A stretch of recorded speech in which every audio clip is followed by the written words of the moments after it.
queridos internautas, sejam muito bem-vindos ao canal Centro Espírita Jesus de Nazaré.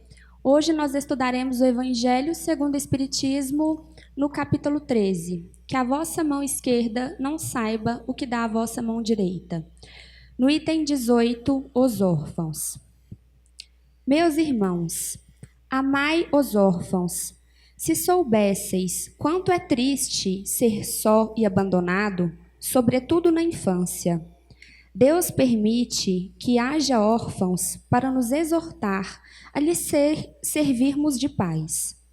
Que divina caridade ajudar uma pobre criança abandonada, impedi-la de sofrer fome e frio, dirigir sua alma a fim de que não se perca no vício. Quem estende a mão à criança abandonada é agradável a Deus, porque compreende e pratica sua lei. Pensai também que, frequentemente, a criança que socorreis vos foi cara numa outra encarnação, e se pudesseis vos lembrar, não seria mais caridade, mas um dever.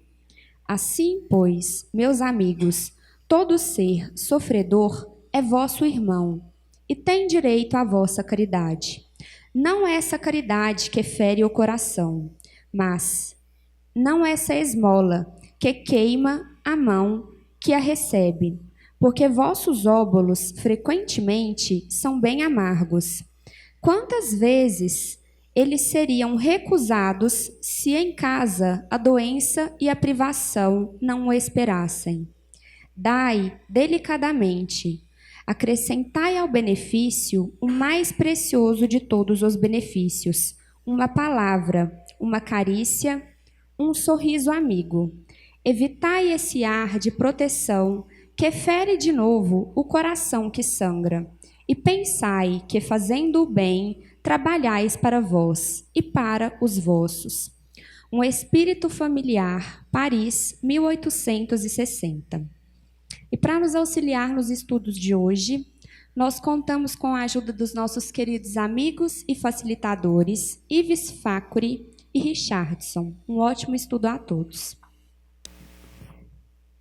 Boa noite a todos aqui presentes, aos internautas que nos assistem, ao companheiro Ives, tendo o prazer hoje de compartilhar esse estudo. Quando nós vamos remeter à orfandade, primeiramente nós temos que recorrer às obras kardecistas para nós relembrarmos que a condição terrena ela é uma condição temporária. O espírito já existe. O espírito é eterno. Os corpos carnais aos quais nós habitamos em diferentes reencarnações, esses são temporais, Eles têm um tempo de validade, eles acabam. Então, todos nós que estamos aqui, nós somos espíritos que estamos numa nova experiência terrena. Quando os pais vão ter um filho, na verdade, os pais, eles não conceberam um novo espírito. Os pais conceberam um novo corpo físico, porque o espírito já existe. Então, aqui, como bem fala, nós temos situações que espíritos que chegam ao plano terreno, que reencarnam, aqui eles não têm ali o conforto de continuarem com os pais biológicos. Com os pais que ali lhe conceberam um corpo físico. Mas esses espíritos, eles já vêm também com esta consciência, porque todos nós, antes de reencarnarmos, nós traçamos os nossos planos reencarnatórios, que seria o nosso plano de viagem que é para essa estada terrena. Seria tudo aquilo que nós desejamos experimentar, desejamos testar, desejamos aprender para evoluir. Ora que a grande maioria de nós, infelizmente, quando retornarmos para o plano espiritual, não teremos feito nem a metade da lista, Isso é bem conhecido nosso. É a mesma coisa quando a gente vai fazer uma viagem, a gente programa tantos eventos e acaba, chega lá, fica dormindo, no hotel. Mas é válido também. Mas pode ter certeza que os planos reencarnatórios, eles são os mais perfeitos, os mais completos. E neles, os espíritos, eles ali vão detalhar tudo aquilo que eles precisam para evoluir, para aprender. E alguns espíritos, eles chegam a um ponto que uma reencarnação, ela pode ser provacional no sentido de reconciliação com aqueles espíritos que ali lhe ofertarão o corpo físico, que estarão como papel de pais. Vamos deixar mais claro. Nesta encarnação, nós podemos ter desafetos com pessoas, né, que são espíritos, e isso chegar a um ponto de tamanha desarmonia que depois nós desencarnarmos, retomarmos para o plano espiritual e vemos a necessidade de retornarmos aqui, porque aqui é uma escola, né, nós estamos matriculados numa escola, ficaremos aqui o tempo necessário para o nosso aprendizado. Aí, lá a gente pode entender que, nossa, eu tive muitas avanças com o Ives e com uma outra pessoa. E nós começamos a analisar e ver que os nossos planos reencarnatórios, eles começaram a se encontrar muito, se aproximar muito. E ali a gente pode ter a compreensão de que nós teremos que ter uma reencarnação a qual nós teremos que estarmos mais próximos, mais juntos. Para quê? Para que nós tenhamos a oportunidade de, através do amor paternal, do amor maternal ou do amor filial, nós conseguimos superar as nossas diferenças e aprendermos. Então, nós podemos traçar ali uma vinda que, então, o Ives e um outro espírito virão primeiro e aqui estarão na condição de pai e mãe e aceitarão me receber como filho. Isso é plano reencarnatório. E todo plano pode haver mudanças. E é previsto que também, dependendo do tamanho das desavenças, que no meio desse caminho algumas coisas podem mudar. Como, por exemplo, o desejo do Ives, o desejo da outra pessoa ou o meu desejo. Né? E aí o que acontece? Esses espíritos que vieram e que no plano reencarnatório deles previram que poderiam estar me propondo um novo corpo físico para a minha vinda e serem meus pais biológicos, eles podem ter dificuldades. Tanto que é interessante que a espiritualidade mostra que os casais, muito antes de haver a concepção, os espíritos são chamados em desdobramento, porque quando nós dormimos, só o corpo físico descansa. O espírito pode se desdobrar. E aí, esses espíritos são chamados no plano espiritual e são novamente revistos com eles. Olha, realmente vocês vão receber, vocês estão preparados? E às vezes algum está ali resistente, está em atrito, não quer. Mas ele sabe da importância que ele precisa de avançar nisso. E chega um ponto que ele até aceita. Mas, no decorrer disso, podem acontecer alguns atropelos. Infelizmente, nós sabemos de situações que têm espíritos que estão aqui, que ainda são um pouco menos esclarecidos, que cometem um infortúnio do aborto, né? Não, nós não queremos. Engravidou, não, nós não queremos isso, eu não quero, não quero. E vai lá e interrompe uma gestação. Então, você está interrompendo uma reencarnação. Você está interrompendo um espírito que se preparou, que está ali. Você, muito provavelmente, com aquele espírito, tem algumas coisas a se acertarem. E aí você faz isso com ele no meio do caminho, as coisas vão ficar bem complicadas. Concorda? Há espíritos que já aguentam um pouquinho mais. Não cometem um infortúnio do aborto. E deixam nascer. Só que não conseguem exercer a paternidade ou a maternidade. Mas a gente vê que pelo menos já caminhou, não é? Já evoluiu. Pelo menos eles não cometeram um erro grotesco como o aborto. E aí eles permitem que nascem, mas não têm condições de ali exercer a paternidade e a maternidade. Quando eu falo de condições, não é a condição material, Porque nós sabemos de N situações que mães e pais paupérrimos, né, passam dificuldades, eles estão ali lutando, se desdobrando e criando os seus filhinhos.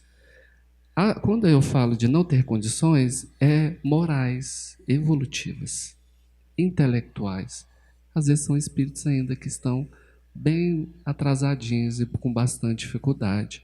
Por isso que a espiritualidade nos fala que aqueles pais que os filhos vêm e eles não conseguem exercer a paternidade e a maternidade, deixam os filhos por adoção, que aí são chamados de filhos órfãos, né? De um certo ponto, são espíritos que pelo menos já caminharam, já evoluíram, porque antes eles nem deixavam nascer, não é? Então já avançaram. E é digno, sabe? Muitas vezes eu atendo pessoas que são filhos adotivos, e os filhos adotivos, geralmente, eles carregam um sentimento de mágoa muito grande pelos pais biológicos, que eles me tiveram e não me criaram. E aí eu sempre pontuo isso, sabe? Que é uma questão que a espiritualidade também sempre demonstra, que eles poderiam ter te abortado. Então quer dizer que, pelo menos, eles te deram ali o direito à vida. Então seja grato, né? Porque na condição deles, eles fizeram até muito, não fizeram? Te deixaram nascer. Na condição deles, eles preferiram assumir a incapacidade de criar um filho, de maltratar, ali de fazer mal para um filho.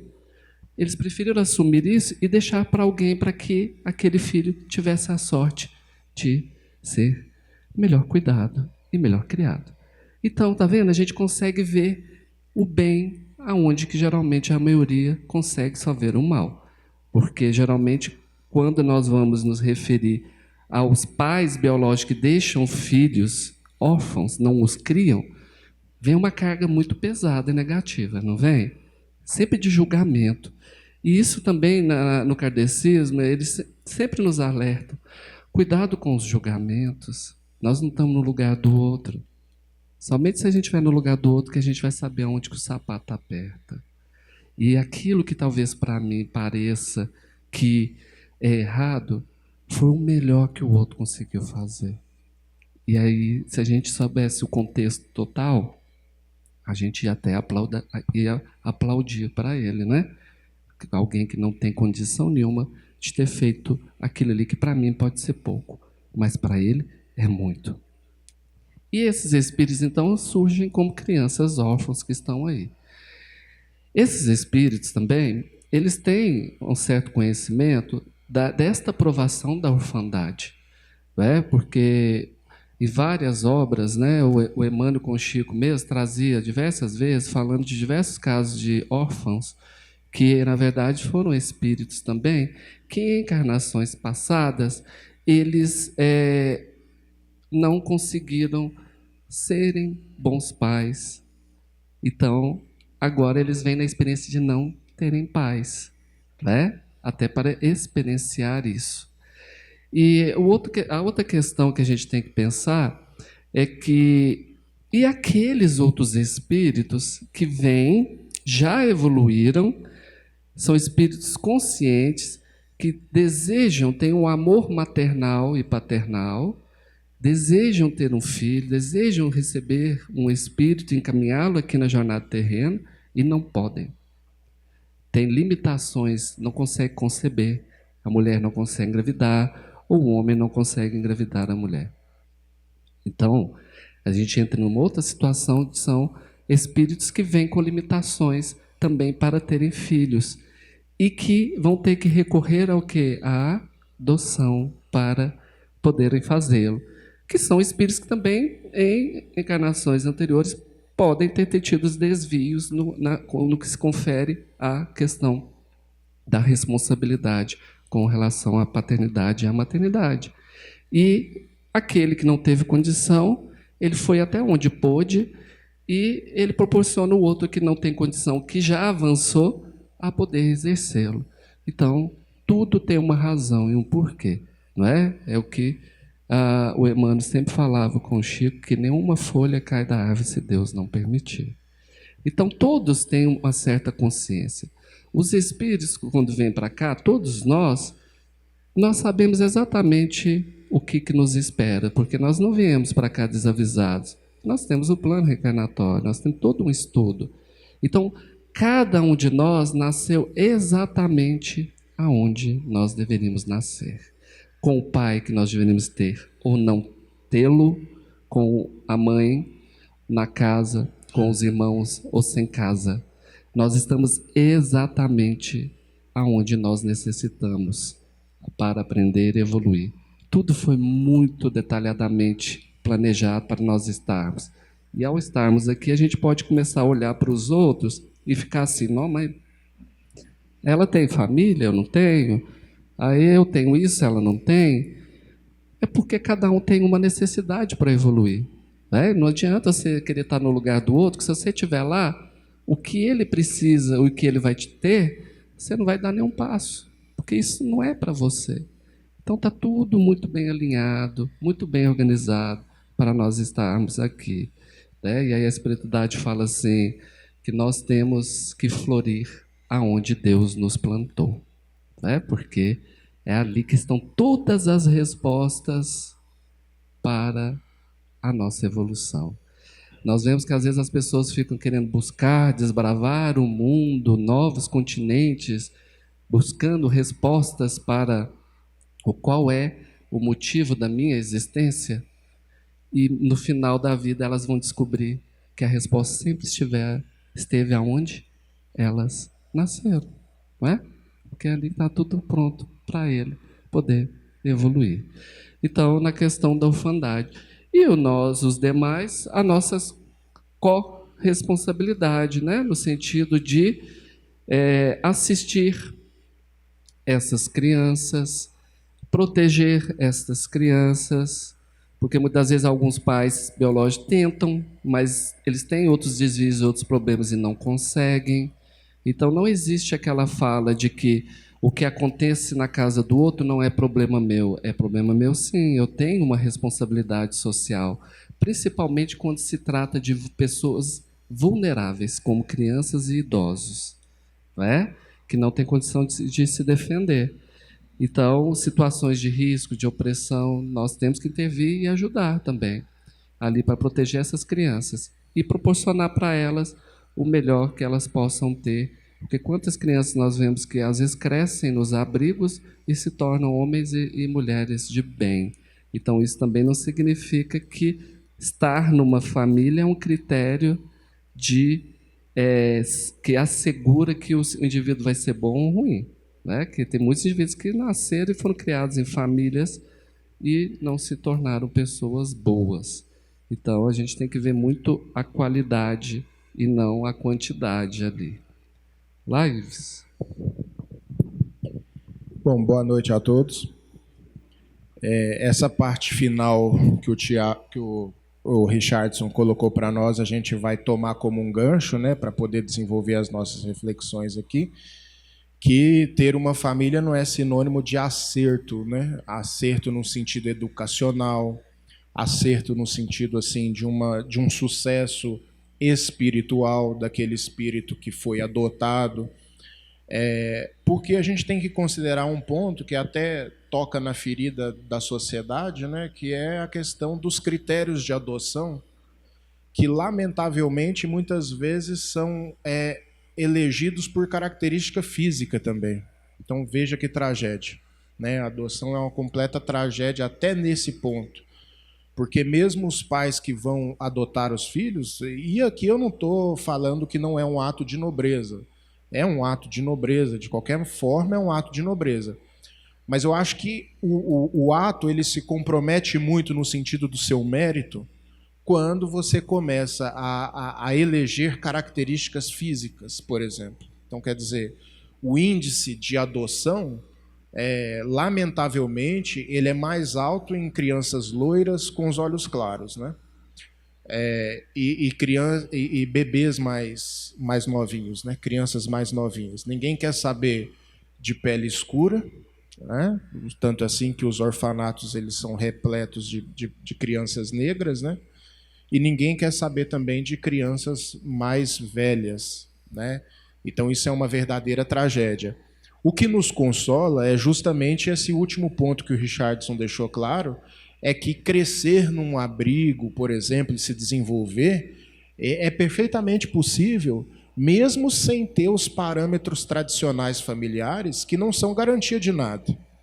Mesmo porque existem muitas famílias tradicionais de fachada, mas que no regime educacional interno, Deus me livre, é um caos total, né? Perante a sociedade, muitas vezes é uma família exemplar, mas nos bastidores, né, dentro das quatro paredes, é a falta de exemplo total, é palavrão, não é as noções básicas de respeito para as crianças que se é passado, é a filosofia do cada um por si, Deus por todos, né? Então, enfim, crescer num abrigo e se desenvolver como um cidadão ético, moralizado, é perfeitamente possível. Até porque, gente, se a gente for parar para analisar, grandes missionários da humanidade foram órfãos, né? A gente está falando aqui, por exemplo, de Chico Xavier, né? Um grande exemplo para nós, foi órfão. E por que ele foi órfão? Justamente pela missão que ele tinha que desenvolver. Então não é só por razões kármicas, não é somente por razões de um passado, muitas vezes, de dramas vividos, que a orfandade se apresenta como uma realidade. Muitas vezes o espírito, que quer ter mais uma liberdade de ação para poder agir em benefício do coletivo, ele elege vir na condição de órfão. Porque muitas das vezes, para esse tipo de espírito, de uma categoria muito elevada, os laços familiares seriam fatores de impedimento para a ação. Entendem? Seriam fatores de impedimento para a ação, no sentido assim, a pessoa tem que prestar conta para a família e tudo mais. Por isso é que Jesus fala assim, ó, quem são meus pais? Quem são meus irmãos? O que Jesus estava querendo dizer com isso? Jesus estava querendo falar para nós que a concepção de fraternidade que ele era portador já tinha extrapolado, já tinha transcendido os laços da consanguinidade. Então é nesse sentido que eu estou falando. Muitas vezes a consanguinidade, os laços familiares, trazem determinadas obrigações que para um espírito que veio desempenhar uma missão, ele perderia tempo com essas obrigações. Porque a missão dele está voltada para o coletivo. Então, quer dizer, o Chico Xavier, nesse sentido, ele foi um espírito que vivenciou, sim, a orfandade muito cedo, foi criado por parentes, mesmo no caso dele, ele precisou cuidar de irmãos, né? Mas ele teve a sua vida voltada para um trabalho em prol do coletivo. Então, se a gente for parar para... O próprio Divaldo também, né? Então, se a gente for parar para pensar, a orfandade ela é muito comum em casos de espíritos missionários, espíritos que vieram desempenhar uma missão coletiva. Então, tanto compromissos kármicos, mas também missões. É muito comum que o espírito ele reencarne na condição de órfão. Agora, só para a gente poder estar ilustrando novamente aquilo que o Richardson colocou, o mais comum da orfandade não é em relação a espíritos que vieram com uma missão. O mais comum é espíritos com comprometimentos kármicos e, portanto, estão vivenciando essa situação. Existe um dos 10 mandamentos que ele diz o seguinte: honrarás pai e mãe. E eu acho que a violação desse mandamento, isso no âmbito da nossa própria consciência, é um dos principais fatores que podem levar à questão da orfandade. Ou seja, da mesma forma que aquele pai e aquela mãe que não valoriza a maternidade ou a paternidade pode reencarnar, como o Richardson bem ilustrou, com um problema de infertilidade, os filhos que porventura não honraram pai e mãe, tanto é assim que os abrigos estão cheios, mas os asilos também. Né? Quantos filhos quando os pais vão envelhecendo, não encaram aquilo ali como um fardo, como um peso, né? Muitos até torcem para uma desencarnação mais célere, tá, gente? Torcem até de maneira inconsciente, que ele vai se libertar dessas dificuldades. Mas, na verdade, não é o pai ou a mãe que vai se libertar dos problemas próprios da velhice. Quem vai se livrar daqueles compromissos é o filho que está querendo bater asa, não está querendo ficar preso e não está querendo ter culpa, não está querendo ter peso de consciência, tá certo? Então, às vezes, essa questão de desencarnar porque seria o melhor, nada mais é do que um egoísmo disfarçado daquele que tem um desafio diante de si, né? E o mínimo que se espera é uma gratidão, que se a gente for parar para analisar, a questão da gratidão, ela se aplica nas mínimas coisas da vida, né, gente? Você vê, um bebê, ele é totalmente vulnerável. Depende de tudo. Né? Depende que limpem ele, depende que dá banho nele. Aí depois que esse bebê cresce e olha para os pais que cuidou desse bebê até ficar um bebezão, né? E aí não quer saber de ter os cuidados, de retribuir, gente. Isso é uma questão de retribuição. Então, no sentido assim, de honrar pai e mãe, também pode haver espíritos que venham experimentar a orfandade para que, no âmbito da sua própria consciência, eles valorizem pais que já tiveram e que abandonaram num asilo. Isso é muito possível que aconteça, tá? Porque na lógica da reencarnação, a lei de justiça, ela é muito perfeita. Isso, gente, não deve fazer com que a gente adote um sentimento assim de indiferença para esse problema da orfandade. Não, então os órfãos que estão lá estão pagando, está tudo certo. Não é isso que a gente está querendo justificar aqui. O que nós estamos querendo trazer para a reflexão de todos é que no âmbito da providência divina não há injustiça. E a única realidade que nos prova que não há injustiça é a lei da reencarnação, a lei de causa e efeito através da reencarnação. Então, pais abandonados podem levar aqueles espíritos que os abandonaram a reencarnar, sim, na condição de órfãos. Tá? Essa é a condição do órfão. Tá? Agora, também existem a condição daqueles que vão adotar. O Richardson falou muito bem daqueles que deixam os filhos no orfanato. Esses também respondem, tá? Porque eles não reencarnam. Aqui é preciso deixar muitas coisas claras, porque é um problema complexo, né?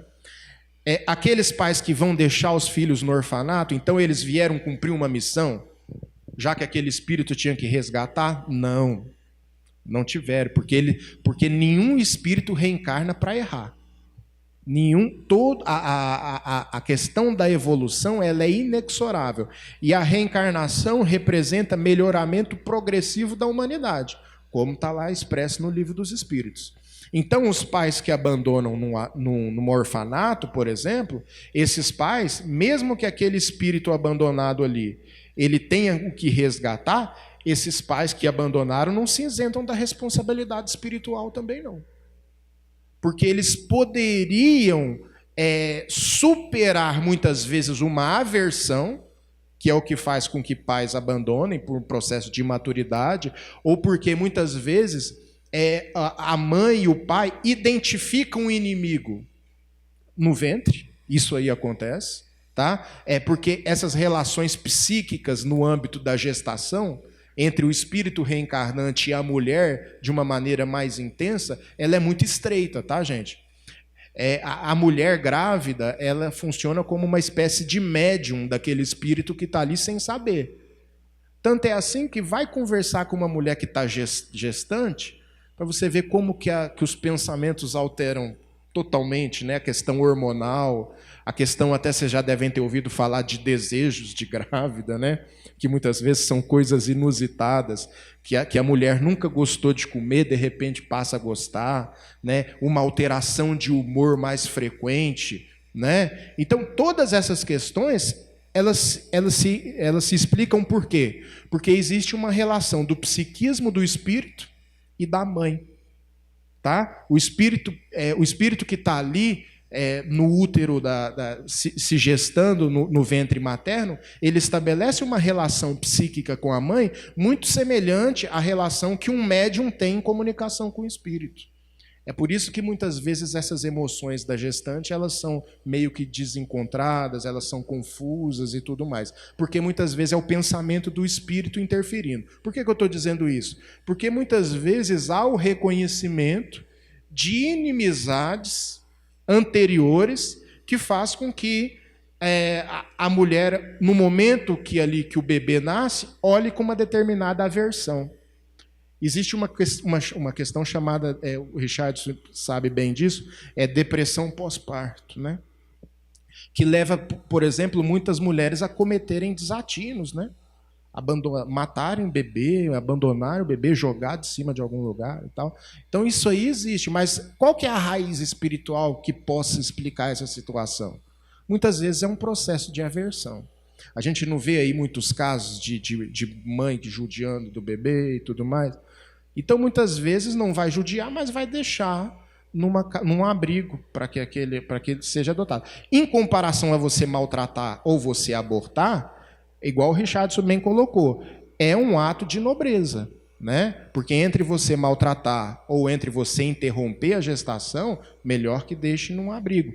Haverá menos comprometimento. Porque essa questão de se comprometer espiritualmente, assim como as leis humanas, existe uma série de agravantes e atenuantes, entende? Né? Nem todos os casos são iguais. Então, nesse balanço de agravante e atenuante, é melhor que se tenha e que se deixe para que outra família possa amar e tudo mais. Então, existe essa questão do órfão, existe o comprometimento dos pais que abandonam, existe a questão dos pais que buscam adotar. Esses que buscam adotar, muitas vezes, na grande maioria das vezes, são pessoas que têm algum problema, alguma disfunção no campo da fertilidade. Seja a mulher ou seja o homem. Às vezes a mulher tentou engravidar, tentou, não conseguiu, e acaba partindo para adoção, e às vezes também o homem padece do problema da infertilidade. Então, essa questão da infertilidade pode sim estar atrelada a questões do aborto em existências anteriores, né? Porque da mesma forma que o órfão lá não valorizou os pais, aquele que abortou desprezou a vida intrauterina, muitas vezes pensando que nem vida é, e o Livro dos Espíritos é bem claro dizendo que a reencarnação começa na concepção, ou seja, uma vez o óvulo fecundado, acabou. Um espírito já se conecta àquele processo reencarnatório. É claro que o espírito não está 100% reencarnado, mas o espírito, nem um espírito que já reencarnou está 100% reencarnado, vamos dizer assim. Por quê? Porque um bebê, por exemplo, ele ainda está em processos de adaptação à vida material. Ele não está 100% reencarnado. Tanto é assim que bebê dorme demais, porque está muito mais no mundo espiritual do que aqui. Recém-nascido dorme a maior parte do tempo. Por quê? Porque quando o espírito dorme, quando o corpo físico adormece, o espírito se liberta do corpo físico. Então, por que um recém-nascido dorme muito? Porque o espírito está em processo de adaptação. Então, ele está mais no mundo espiritual do que no mundo material. Entende? Então, quer dizer, nem quando nasce a reencarnação se completou, né? Agora, o espírito se conecta a partir da concepção.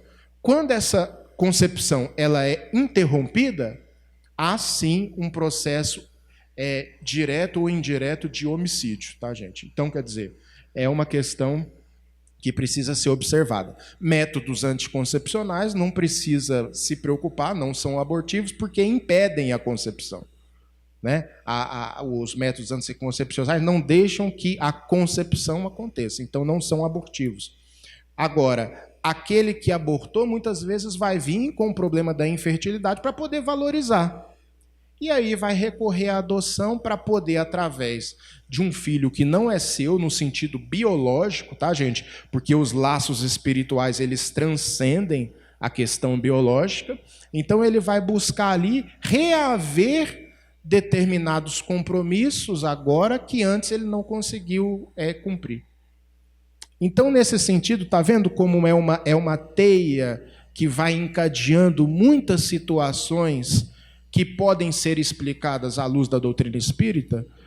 Eu confesso para vocês, se não fosse, não sei o Richard, mas se não fosse a questão da reencarnação, eu não conseguiria explicar uma situação dessa, né?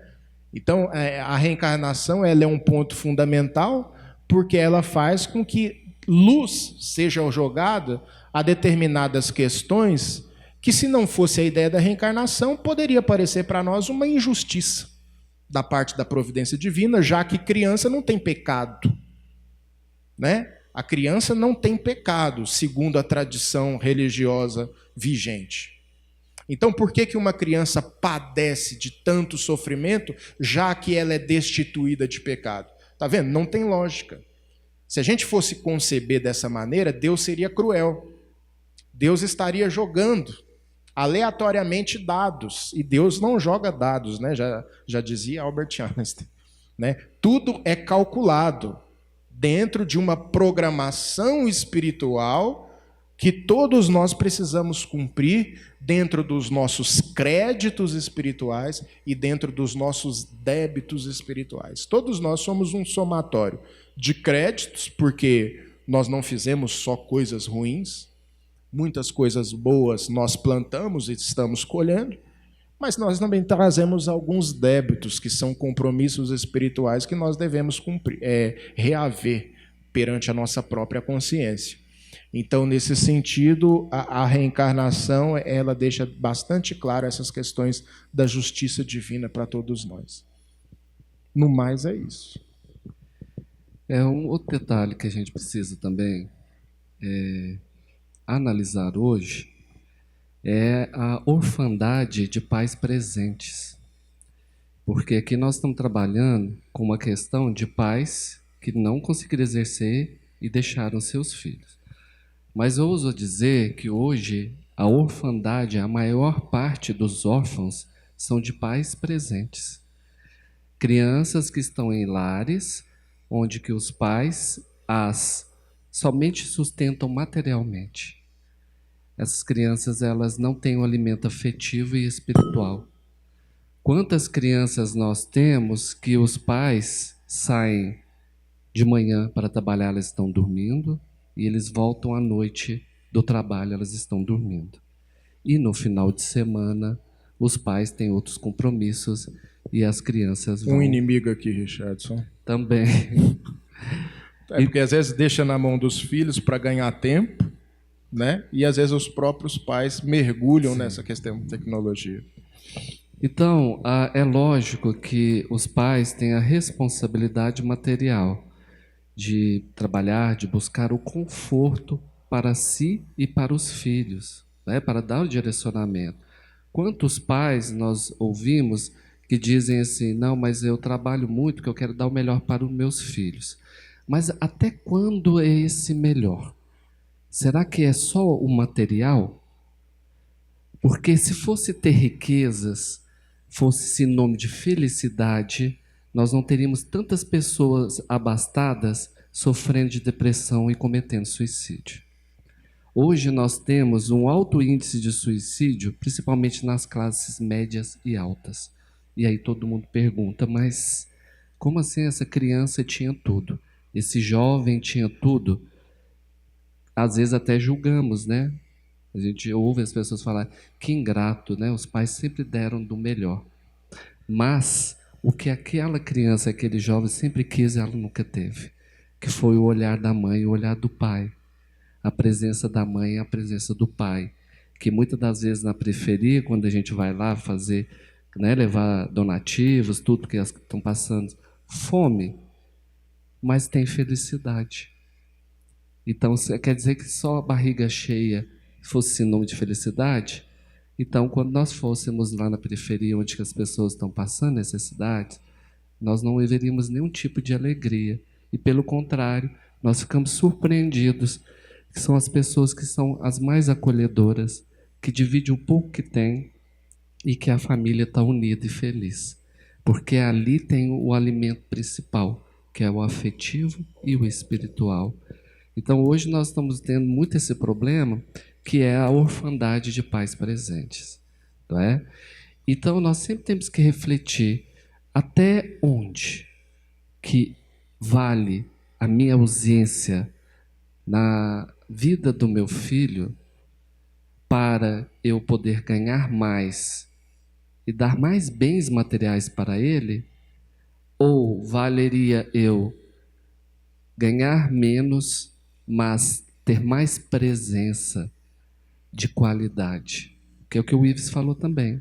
Quantos pais estão em casa, mas estão também ali imersos na tecnologia, né?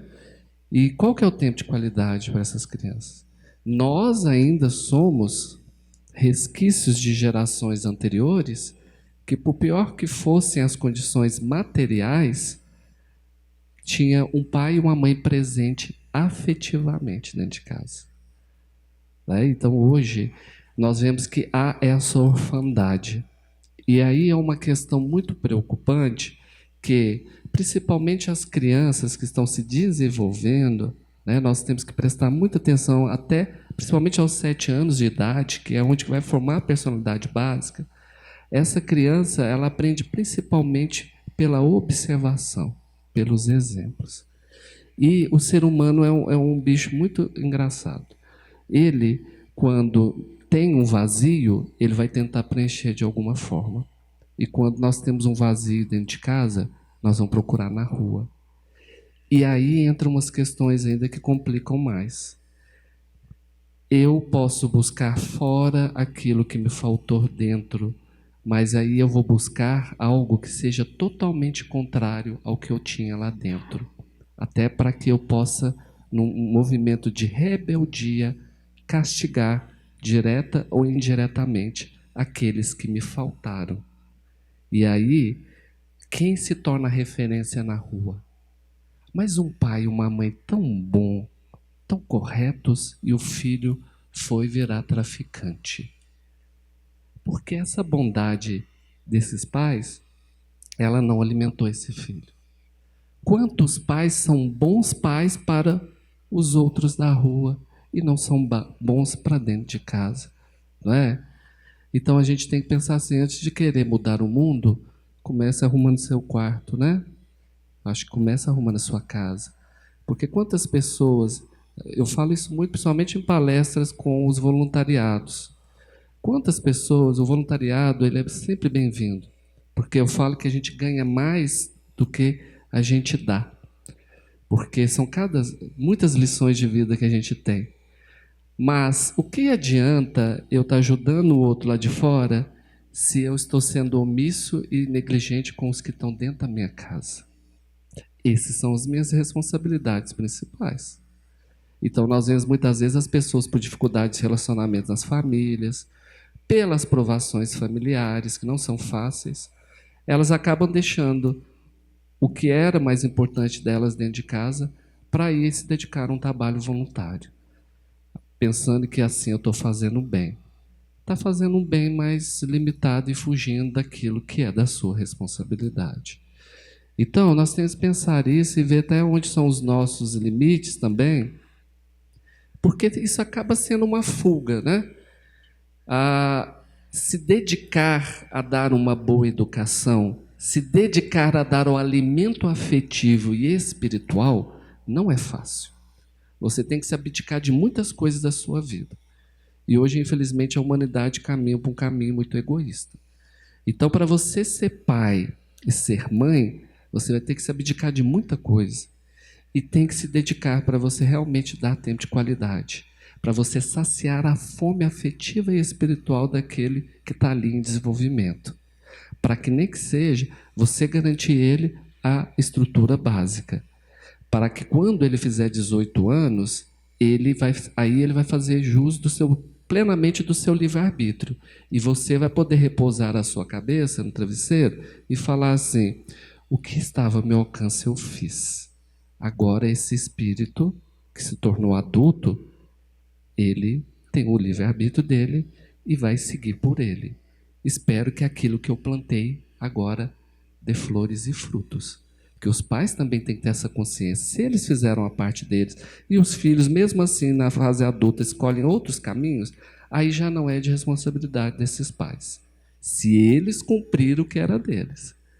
Porque aí é esse espírito, e com o que ele tem, ele está fazendo uso do livre-arbítrio dele. E esses pais têm a obrigação, sim, de apoiar o filho, mas não de ser conivente com os erros.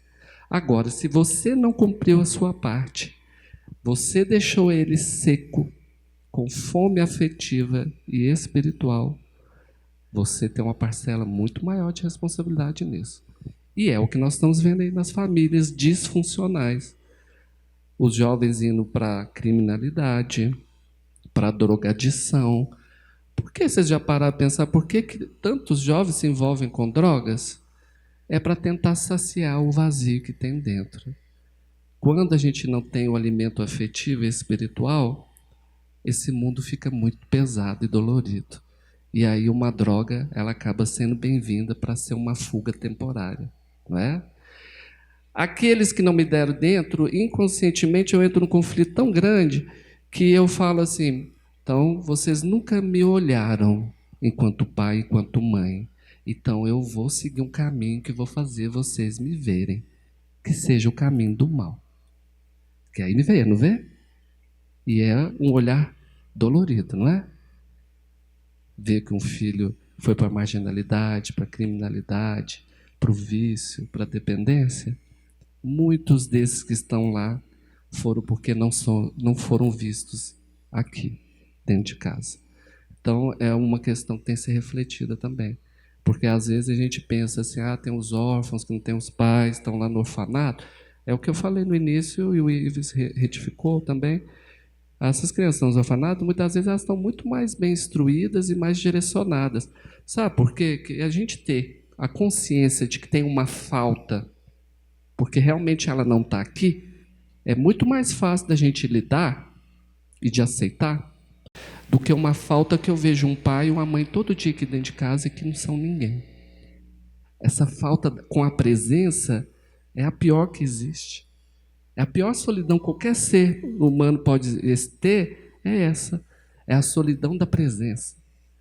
Porque será, se você está com solidão, com falta de alguém que não está aqui, que desencarnou, ou que não te criou, pelo menos a gente fica no campo um pouco da fantasia, de falar assim, mas eu não te vi porque não está aqui, né? Agora está aqui todo dia, e não me dá, não me olha, não me educa, não faz nada comigo. Quantas babás viraram referência de mãe para quantas pessoas? Não é? Porque as mães não foram mais. Quantos vizinhos foram pais, referência de paternidade, para quantas pessoas que tinham o pai dentro de casa? Sorte que surgiram essas pessoas, né? Porque tem gente que nem surgem essas pessoas. E aí elas vão se rebelar. E aí os pais fracassaram no compromisso da paternidade, da maternidade. E aqueles desvios que aquele espírito vai cometer, eles têm uma parcela muito grande. Então nós temos que refletir muito na questão da orfandade de pais presentes hoje. Acho que o nosso tempo acabou, né? Nós vamos agradecer então a presença de todos vocês aqui, dos internautas também. Agradecer o Ives também, né, Ives? Pela oportunidade de compartilhar aí os conhecimentos.